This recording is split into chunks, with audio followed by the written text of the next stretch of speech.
Setelah menggelar rapat umum pemegang saham luar biasa pada akhir pekan ini, Digi Sport Asia resmi mengakuisisi 69% saham PT Sriwijaya Optimis Mandiri, pengelola klub Sriwijaya FC.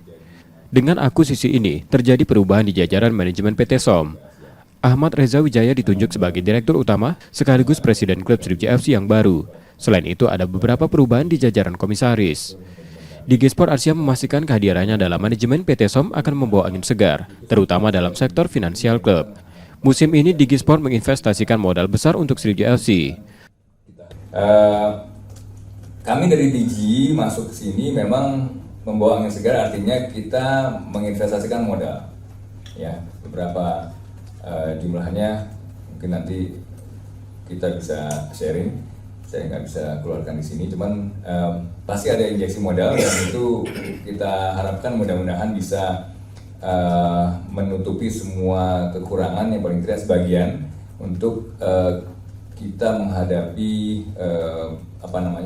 persiapan untuk menghadapi kompetisi Liga 2 yang segera akan berlangsung nantinya.